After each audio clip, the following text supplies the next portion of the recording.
This is the Lifeiness Podcast, and I'm your host, Sarah Clark. Lifeiness means to take up space and feel present and alive in your body, in your emotions, and in nature, so you can create the most joyful and vibrant life that is possible right now for you.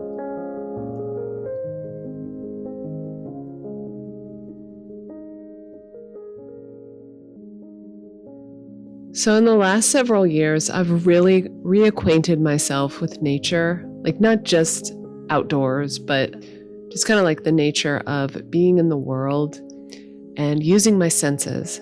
So I'm a writing teacher, and I always emphasize using all 5 senses. Smell is one of the senses that is most closely linked to memory.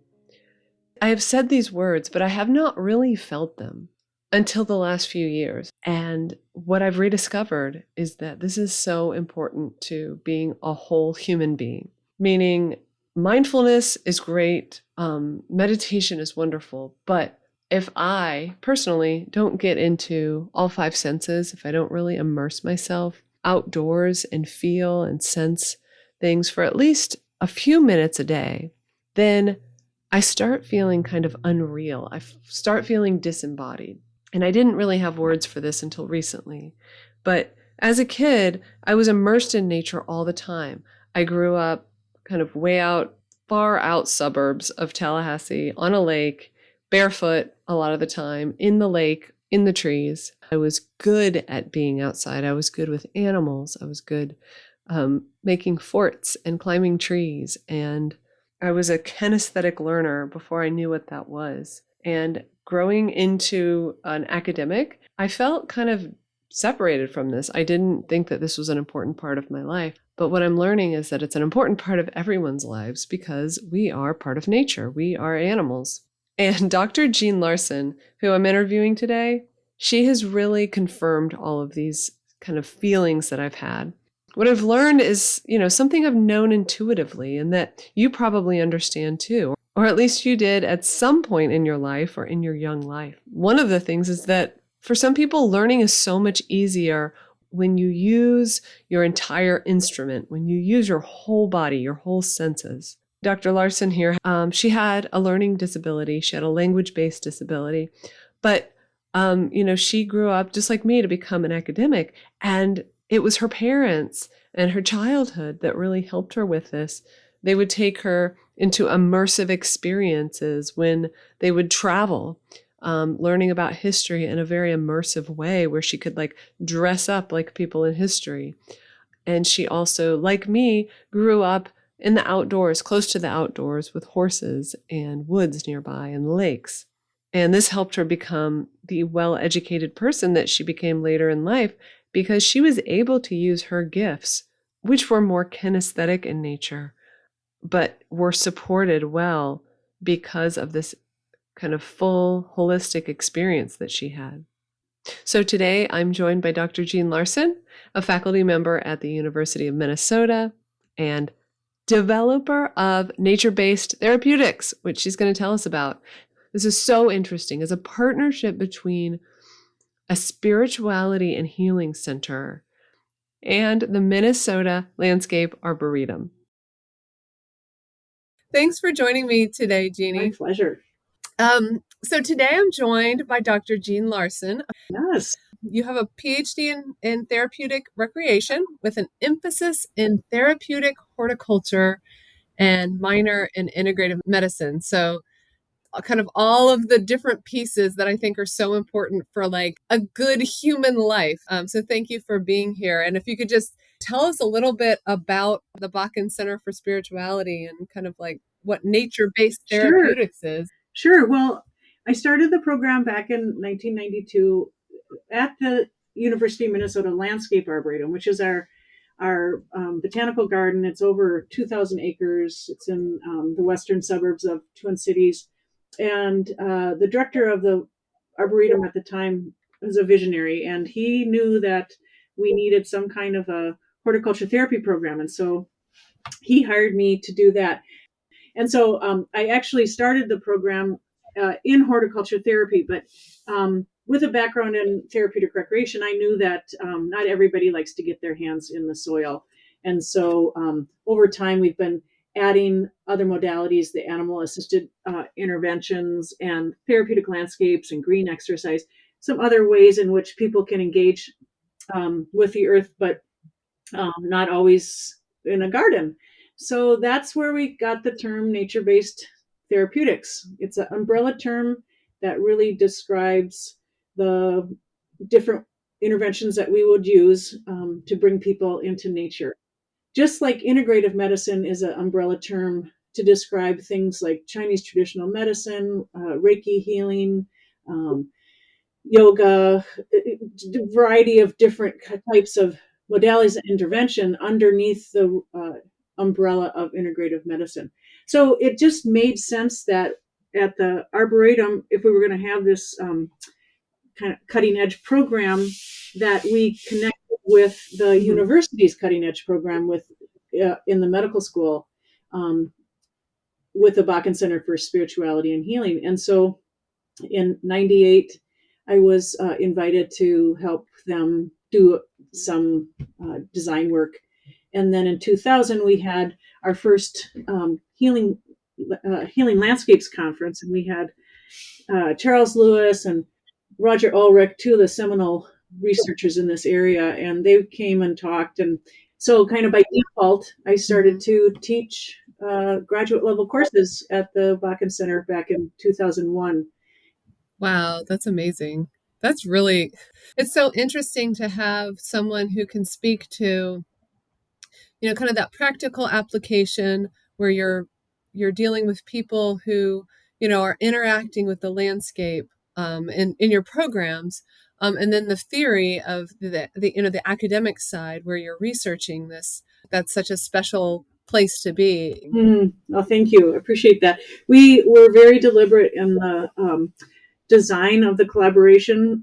Being the Arboretum is much more community based, direct services and outreach, and the Bakken Center Mhm. being more the academic and research side of things. So we have this really nice conversation between what's happening cutting edge in the evidence, and that's informing what we do out in the healthcare world, and then what Mhm. we're learning in the healthcare world can get translated back to the academics and the research. So we have this, back and forth conversation between academics and practice, which is I think the ideal way of engagement. So it's been a really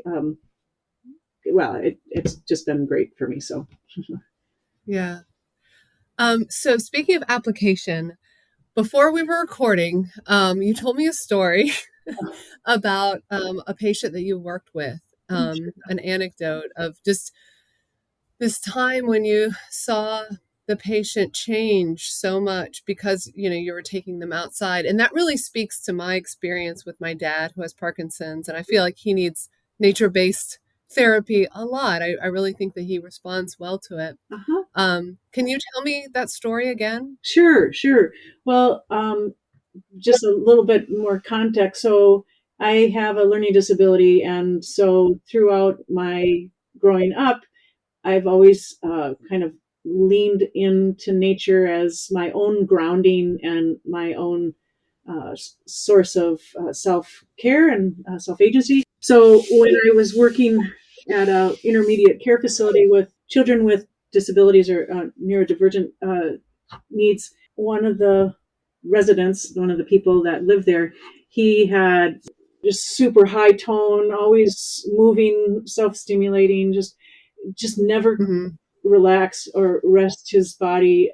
Even in bed when he was sleeping, he was always moving and twitching and whatnot. And one day when I was working in the recreation room with him, the sunlight was starting to come in through the window, and I thought, oh well, let's go outside. We had an access, so we went out. It was a beautiful fall day, and the sun was just that perfect temperature, and we just sat together, and the warmth of the sun, the quiet of the environment, just the milieu itself, I could feel him in my embrace, just relaxing. You could just feel, every once in a while was a little twitch here. You could just feel his muscles going into this place of relaxation, and the rigidity of it just really started to disappear. And it was very seminal moment for me. I just was like, oh my gosh, this is powerful. So what has been really therapeutic and helpful for me, you know, can be as well for other people. So that really kind of helps steer my own academic journey, and kind of what I was looking to pursue, and how I could bring my skills into the community as service. Yeah. Wow. That's amazing. Yeah, I love how, so I read your article, Partnership with Nature, and I love how you emphasize embracing your unique ways of knowing, like each person's unique ways of being in the world, and that experiential learning and the somatic and kinesthetic experience. Tell me a little bit more about like your background. Like you said, you had a language-based disability. Tell me kind of like what got you through that and how did you get to be who you are today? Sure. Well, I have to give most of the credit to my folks, who were very, very supportive of me and knew that I learned differently and knew that I engaged with the world in a much more physical, experiential way. And so, even though I struggled in school, they never really looked at the grade part of it. They looked at the effort and how much I was putting in, to trying. So that was a very big difference. Instead of shaming me and making me feel bad about Yeah. how I'm different, it was more just a recognition and, well, do as best as you can. And also, they also we lived in this really beautiful wooded area that was butting up to lakes, and I had horses and dogs and cats, and nature was very much a important element, not only for me personally, but my parents just really celebrated that aesthetic and the value of Hmm. taking care of nature. So in the summer times, my folks would take us to vacation at historical or educational sites, which were immersive. Um, so, for example, we went to California and we learned about the California Gold Rush, and I was able to dress up like a gold rush, panning for gold, and just Hmm. those kinds of things where it's not uh, it's not just a cognitive experience. You're engaging your senses, your touch, sight, sound, smell. Your body is moving, and the muscles are learning along with what your brain is. It's all connected, and Yeah. so those experiences were really important to me. And recognizing that when I did graduate high school and pursued my undergraduate work, I went to a variety of very experiential, immersive academic institutions that were part of the Christian College Coalition. So I went to 4 different schools to get my undergraduate work, and ended up with a degree in psychology, sociology, and biology that I called environmental therapy. So even Mm. then, that was in the early 80s. Even then, I Wow. knew that this was something that was important. And I wasn't inventing anything. This is not something. This is not rocket science. Hmm. Um, but to start to uh, define and put language to it under the concept of therapeutic intervention.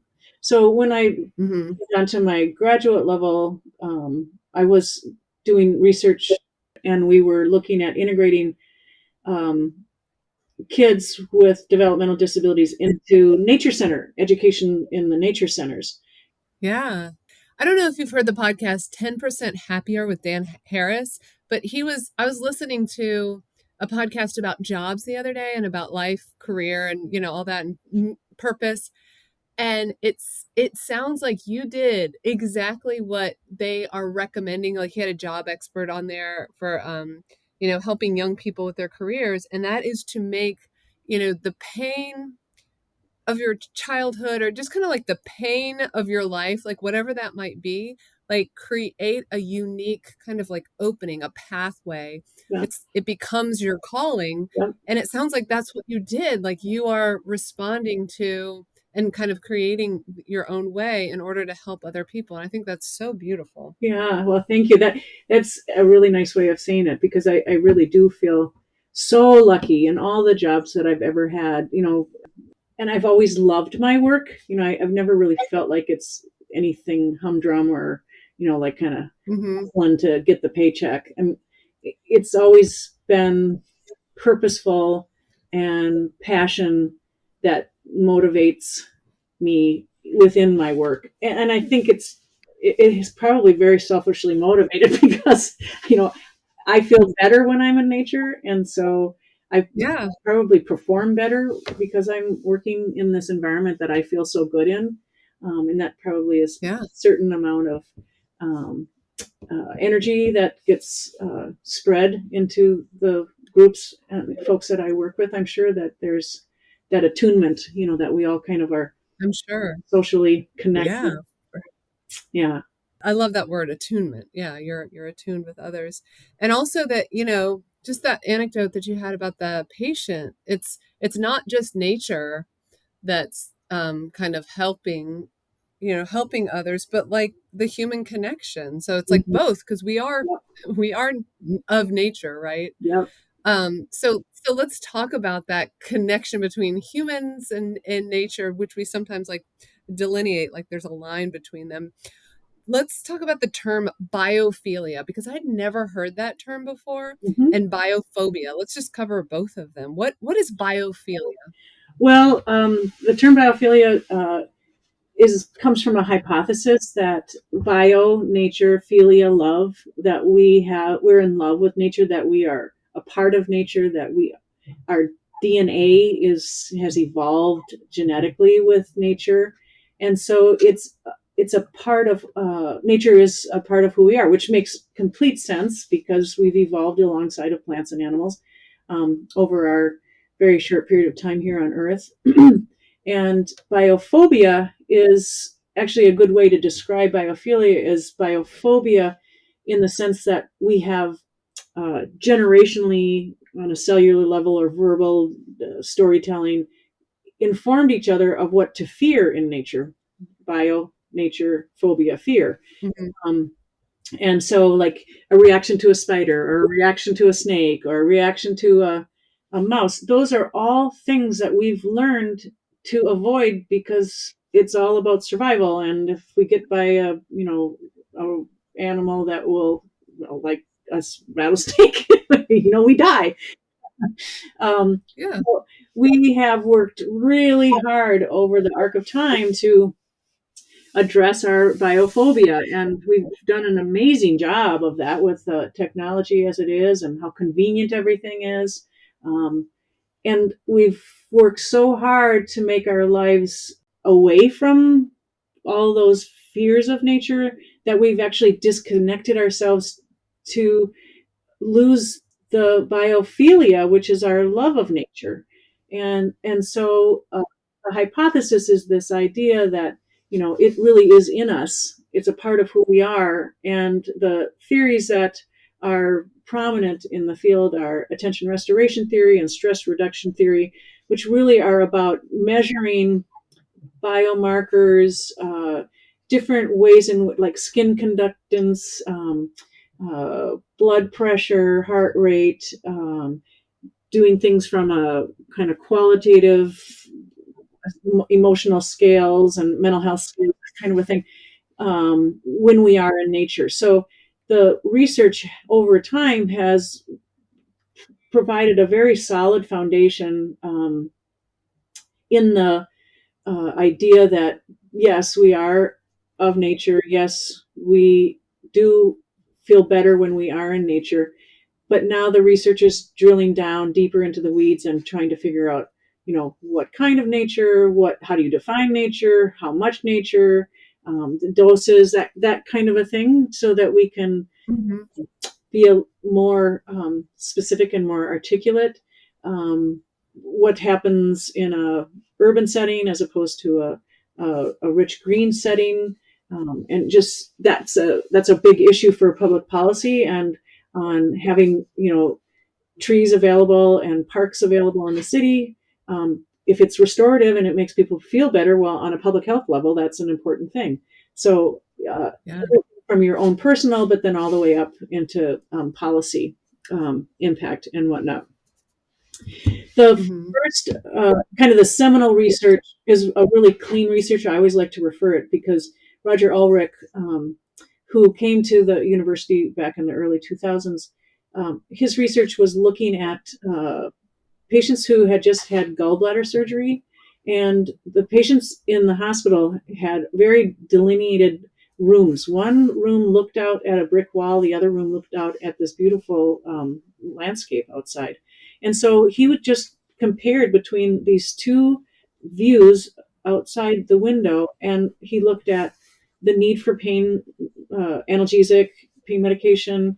He looked at recovery time. He looked at staff happiness and well-being, and it was a really like big, obvious statistical difference between those who are looking out at nature and those who are looking at the brick wall, and that really Wow. set the precedence for the research that we continue to do today. Wow. That's amazing. That's so interesting. That kind of speaks to, I think you had mentioned before about, hospital design and architecture, and, kind of changing what they look like, what the interior of a hospital looks like in order to, increase the health of the patients. It seems like that research right there can attest to why we Mhm. need to make changes in healthcare settings. Yeah, absolutely. A lot of the hospitals that were built in the 60s, had a resurgence in the early 2000s, late uh, 1990s in remodeling or restoring, building a brand new hospital. And so this healthcare design that includes nature views, includes nature interior design features like instead of curvilinear straight hallways, excuse me, linear straight hallways or curvilinear hallways, windows out into really beautifully landscaped areas for people to be able to see in their rooms. Even we have a hospital here that actually was kind of a featured hospital. It's called Woodwinds. And in the patient's pre op and post op, they're beautifully backlit slides of northern Minnesota that comforting to people before they have their operations or whatnot. The choice of the carpet color, the texture of the carpet, the color on the walls, bringing into consciousness, or maybe even not even consciousness, but in intuition that it's a healing environment. When you're in a state of ill health, like you are in a hospital, you tend to default to seeing things more negatively. There's some really interesting research out there where just artwork itself, abstract artwork, would be interpreted in like like spooky or scary when it was Hmm. just an abstract piece of art. So having things that are very real, very tangible, very relatable, very obvious images that are not at all blurry are something that is recommended.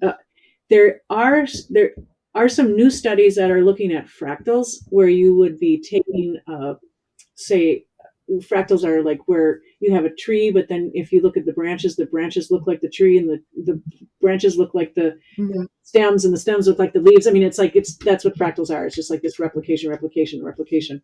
But there's Hmm. some interesting studies now on fractals and how, while it might look abstract to us, there's still this understanding that it's a leaf, that's just been on the microscopic level.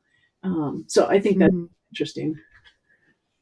Yeah, that's so interesting that, yeah, that we it's comforting to see something that is native to our biology Yeah, rather than something kind of alien and yeah, abstract. yeah, Yeah. yeah, absolutely. Yeah, that there's comfort.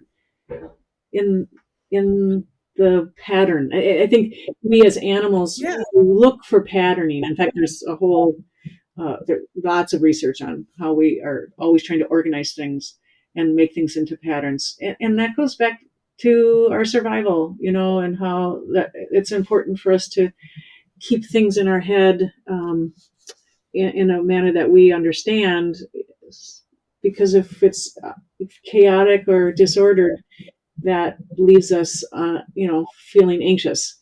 Um, and so patterns in nature are very comforting. Yeah.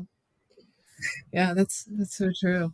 I'm so fascinated with the classes you teach, but also the kind of the course of education that you took yourself. So can you speak a little bit about, like, I'm just, like I'm reading your bio and you have animal assisted interventions and facilitated green exercise. And some listeners don't have never heard of this, like even the field of therapeutic horticulture, like that's not I don't think it's as widespread. I mean, you're probably in a circle where, you're with these people all the time, but can you explain maybe some examples of those and then tell me a little bit about your some of the interesting classes you took or are teaching, like horse as teacher. I love that one. Sure, absolutely. We'll start with therapeutic horticulture or horticulture therapy. Are you a gardener, Sarah? Is that something that you've done yourself? Yes. Okay, great. So you have experienced that kind of restoration and healing when you finished your work in the garden. And what therapy horticulture is, or horticulture therapy, is, as a therapist, I'm integ- integrated into your experience. So, for example, if you are, well, let's just use, we have programming at the Struthers Parkinson Center. So if we're working with patients with Parkinson's, there's occupational therapy and physical therapy there.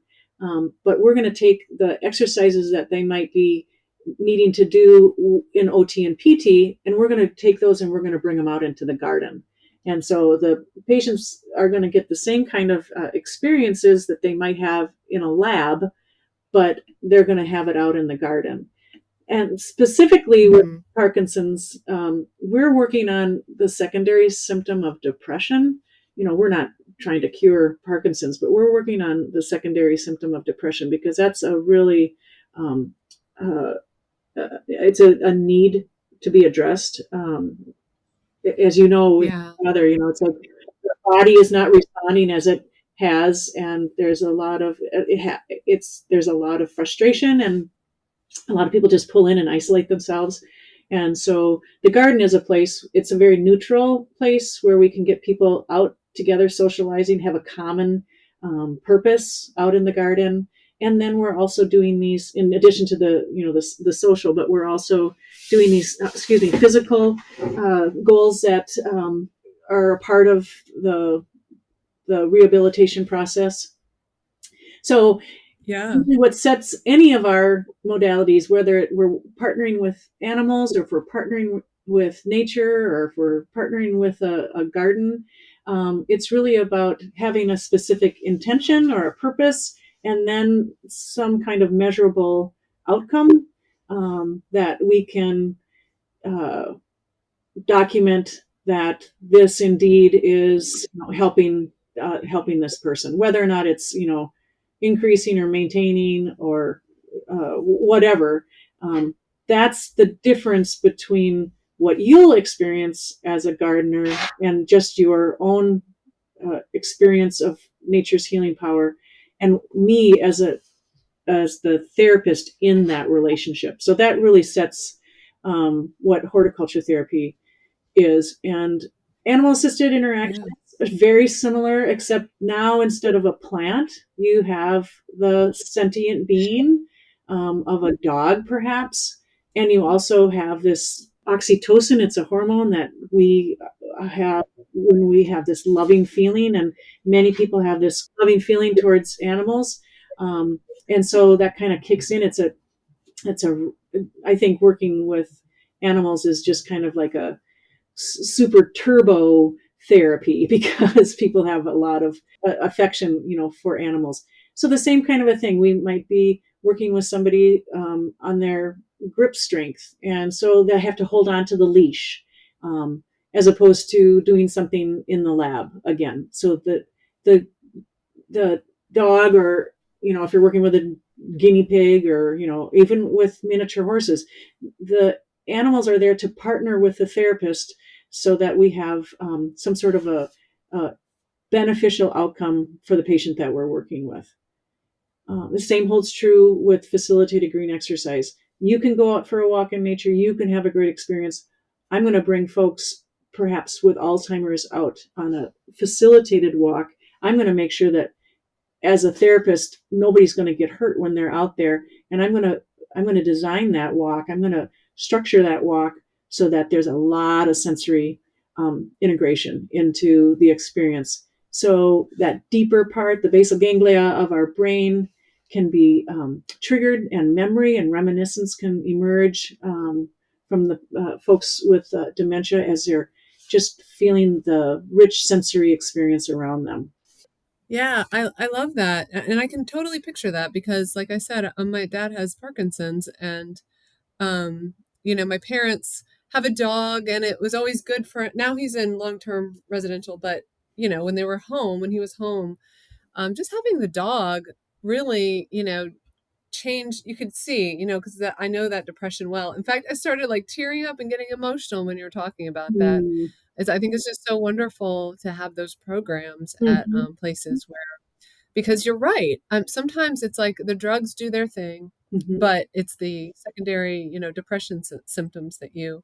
that you, as a specialist, as an expert in this field, can really help with, and that people can help themselves with. Honestly, if they have, these ideas are out there. So Yeah, thank you for sharing that. yeah, absolutely. And you know, I kind of joke about it, but I kind of working myself out of a job, in the sense of whatever we can be teaching folks for self care in the rehabilitation center, or wherever they're getting their treatment, and then being able to take it home and do it on their own is really ideal. You don't need a therapist to have that experience of restoration after being in the garden. You can have that on your own. Yeah, yeah.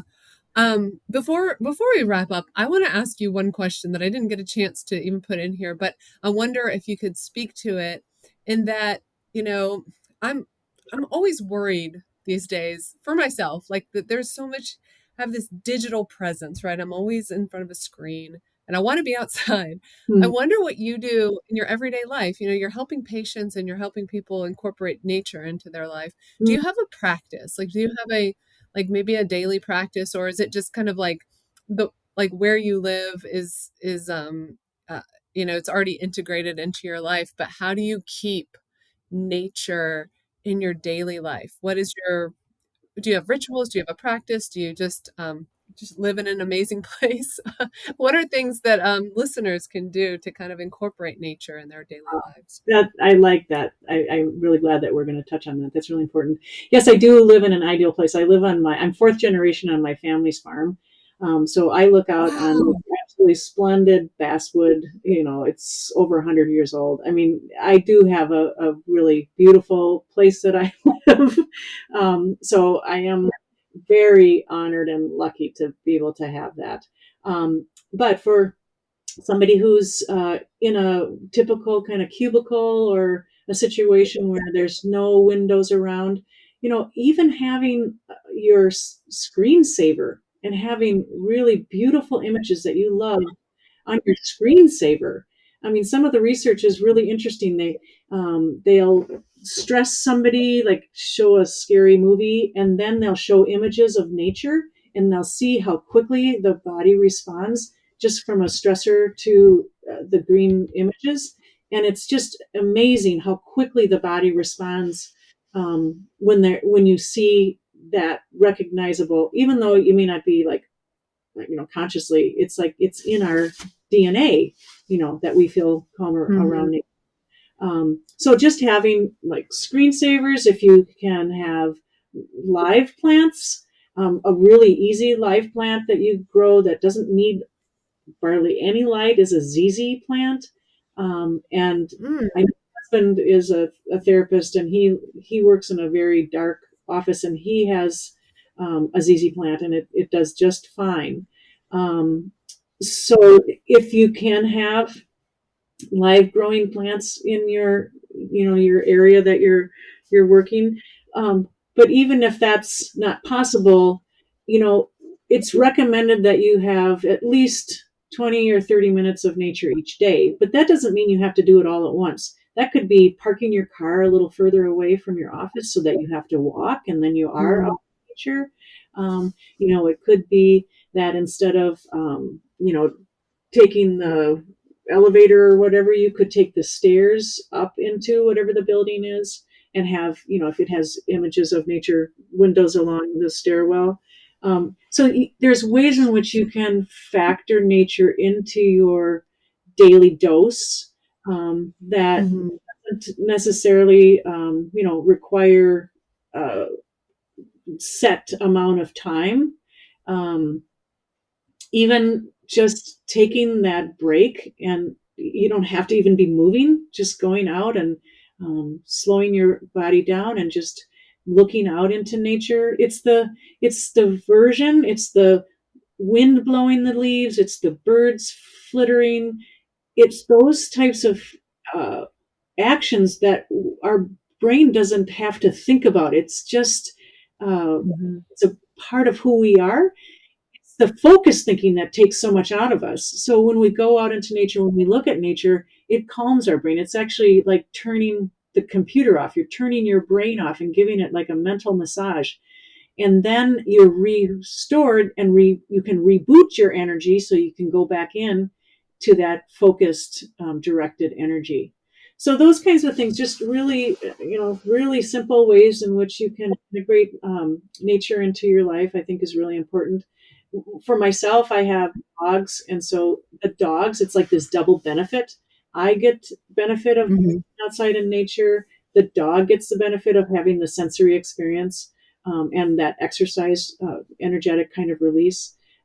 So that's really important. I have a cabin, or my husband and I have a cabin up north. There's no electricity, no running water. It's very remote, very primitive, Yeah.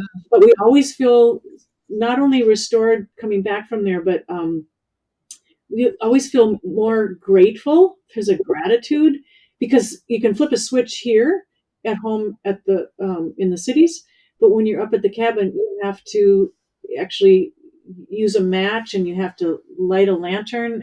You have to Yeah. be very conscientious about all the conveniences that we take for granted. So there's a sense of gratitude for the convenience, but there's also this gratitude for this really, real primitive kind of nature immersion that we have up there.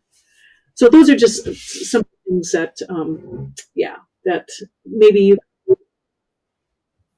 yeah, go ahead. I'm so glad we talked about this because yeah, that is um yeah, that's very helpful. It sounds like having maybe a sensory rich experience, even if it's little, like, Yes, you're just listening a little bit more, you're smelling the smells. It can help your brain turn off and not have to absolutely. Yeah, think in that linear fashion that we're always kind of being, encouraged to think in. yeah, absolutely. I think that's really important. In fact, the courses that I teach at the university, a part of the assignments, not only to learn about the science behind nature-based therapeutics, but giving students permission to take that time out as an assignment so that they can Mhm. experience that restorative aspect of just taking a 20-30 minute walk, turning off their phones, turning off. And I set it up so that they have to have a problem when they start, and they have to give that problem a number between 1 and 100. And then after their walk, after they've just taken their walk, they have that bilateral stimulation, left and right, walking, walking, walking. They can't have their phones, or just looking out at nature. And then what is your problems level when you come back? And there's so oftentimes a resolution or an understanding or a kind of a let it go attitude. It's like I can't control things, after they've had that ability to just go out and um, allow their bodies to restore. And I get over Wow. again, students tell me how much they appreciate that because they wouldn't necessarily do that for themselves, but as an assignment, they did. And then they realize, oh, how helpful that was. And then they continue it, afterwards. So, Yeah. uh, teaching, to, teaching to walk, teaching to fish, however you want to describe it, is Wow, important. I want to incorporate that into my writing assignments. Like because the problem, we always have the problem, which is Uh-huh. the blank screen, right? The Yeah. writer's block. Yeah. If I can say, okay, you got to go out and take a walk and just, don't Exactly. bring anybody. Yes. Oh, Yeah, it would be very, very therapeutic. I have no doubt. yeah. Yeah. Wonderful. Okay. Well, let's go ahead and wrap up. I want to respect your time and I really appreciate this. I wanna go into that last question that we kind of explored before, which is how do you envision the future of nature-based therapeutics, like evolving? What role do you see it playing, in your students' lives and maybe in future jobs, that might be different in just the general field of healthcare and holistic well-being? Sure. Well, right now, given our healthcare crisis, whatever you want to call it, Yeah. we don't have a very functional system. I do encourage students to get a degree that's marketable, and then any of their um, passion or interest in nature based therapeutics is like a niche skill set. So they can bring the nature based therapeutics into physical therapy, or they can bring therapeutic landscape design into the landscape architecture design, or they can bring the animal assisted interventions into social work. So it's really trying to be honest and transparent with the students that there's not jobs in nature-based therapeutics out there, but your job, Hmm. your degree that you can have as marketable skills and then integrate the nature into it is what I really encourage students to do. On the other hand, the Arboretum side, where we have contracts in the community, all of our contracts in the healthcare system are paid per diem. It's not coming from third party reimbursement from an insurance company. So the hospitals and the healthcare settings that we've program believe in our work. They believe in it so much that they set money aside because it's so helpful and beneficial to the patients that they're serving. So there's a part of me that's like the reality of what's kind of now with wanting to encourage students to not just uh, go out into the world and not have a job, but I want them to have a job and carry the nature with them. There's another part of me that's very hopeful, um, because I see it. Healthcare providers do believe in it. They value the work and they're willing to put their bottom line into the service. So I do believe that it's going to emerge on its own. The whole field of integrative medicine is like that. People realize within their own clinics how important it is. And so they value it enough that they structure it themselves. It's not necessarily something that the insurance companies are going to say, "Oh yeah, nature-based therapies. That's great." So I feel there's a part of me that's kind of like addressing the reality of it, but then I'm also very, very hopeful too. Yeah. Yeah, well, and it sounds like there's some opportunity in the private sector for entrepreneurial students who are learning these skills for Yeah, sure, because people need this, like, I mean, I'm sure that my family would be very willing to pay, a nature-based therapy expert just to come in and work with my dad. I mean, I think it's a huge opportunity. There's huge, potential for growth. yeah. Well, I would encourage you to talk to the if it's your therapy staff at your dad's facility. Yeah. Just see if they have contacts with people within the community, even who Yeah. are doing this kind of a work, and bring it to all the folks that are at his facility. That would be great. Yeah. I'll look into it. And the Arboretum in Asheville is wonderful. They live in North Mm. Carolina. So Oh yeah. yeah, so I appreciate all of this wonderful knowledge and sharing your ideas. I know for some of us, it feels wonderful to take off your shoes and be out in nature, and we just kind of know this intuitively. But for people who are really trying to grab onto, their health and figure out, kind of what's not working here, I think this is a great place to explore. So I really appreciate you being on the show today, Jeannie. Thank Oh you. yeah, my pleasure. I think also just if I just add this little bit, the research, if you are arguing for this kind of intervention, the research is good. But Yeah. as I said before, your personal experience is just as important.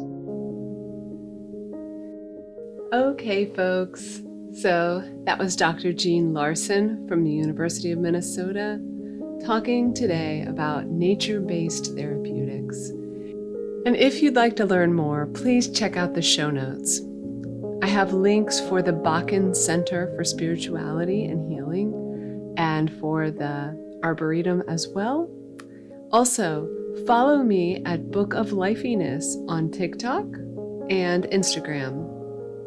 Until next time, have a beautiful day and a restful evening.